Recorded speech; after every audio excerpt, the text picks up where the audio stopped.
Salam, perkenalkan nama saya Devi Irvana Nenotek dengan NIM 101-2022 0264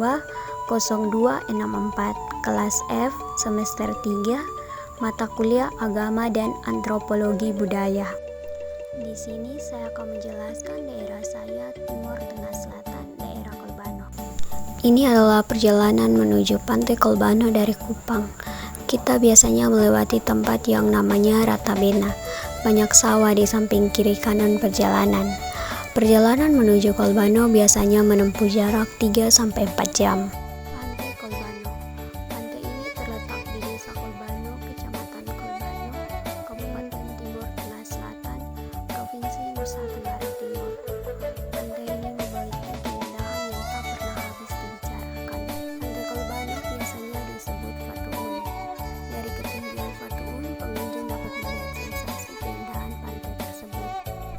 Pantai Kolbano memiliki laut yang biru dengan kerikil warna-warni, dapat dilihat secara jelas dengan sudut pandang yang agak berbeda. Pantai Kolbano memiliki logo sejenis bale-bale atau gazebo sebagai tempat istirahat para pengunjung. Di Pantai Kolbano terdapat sebuah batu yang sangat besar. Batu tersebut menjadi ciri khas di Pantai Kolbano. Masyarakat setempat biasanya menyebutnya Fatuun. Tarian Bonet. Tarian Bonet adalah salah satu tarian tradisional yang berasal dari Provinsi Nusa Tenggara Timur. Tarian ini dianggap sebagai tarian masyarakat Pulau Timur yang paling tua.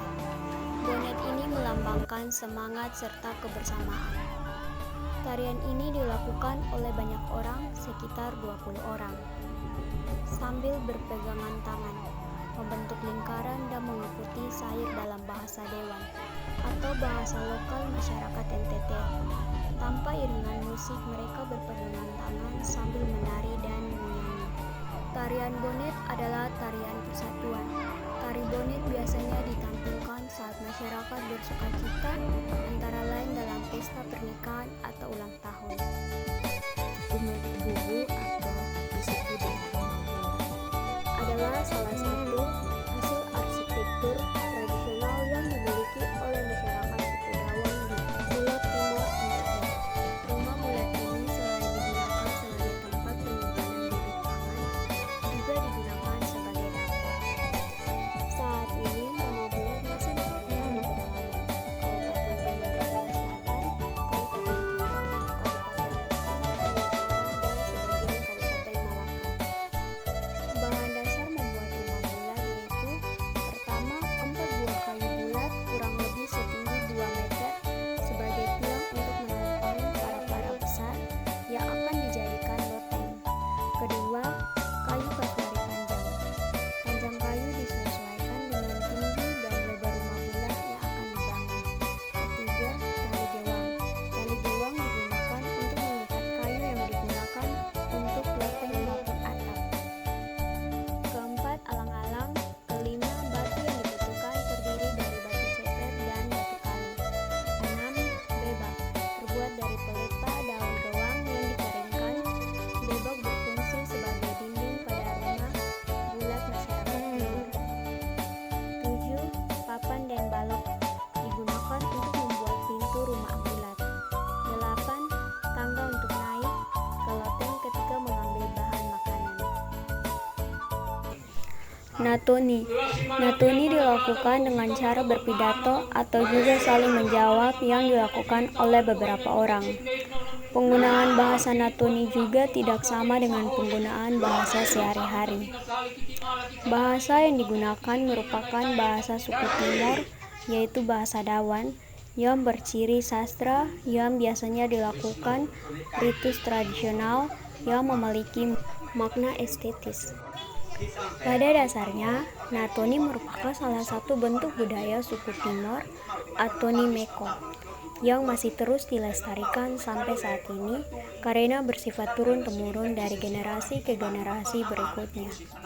Natuni mengandung nilai sejarah dan mempunyai manfaat sebagai sarana pengikat dari kalangan masyarakat, khususnya masyarakat suku Atoni Meto.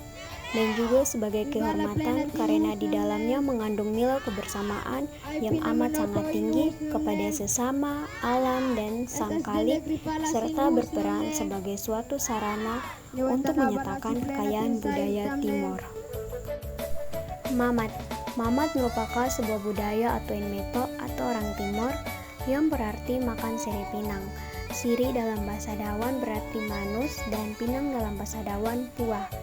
Dalam masyarakat Dawan, mamat adalah salah satu budaya yang dilakukan setiap hari. Biasanya puah memanus atau pinang dan siri digunakan sebagai sungguhan kepada tamu yang dilakukan pada awal pertemuan uniknya. Puah memanus kebanyakan menjadi pemicu percakapan antara dua orang atau lebih karena biasanya hal pertama yang dibicarakan dalam sebuah pertemuan adalah mamat. Kebanyakan proses ini dilakukan di upacara-upacara adat dan pertemuan-pertemuan lainnya. Lamaran yang biasanya dilakukan oleh orang Timor, biasa pihak keluarga selalu menyiapkan jubir. Misalnya, lamaran Nyong Alor dengan Nona Timor. Pihak laki-laki membawa dulang yang sudah disepakati oleh dua keluarga, laki-laki dan perempuan. Biasa saat menerima dulang harus saling ciuman biar tali kekeluargaan semakin bertambah. Terima kasih.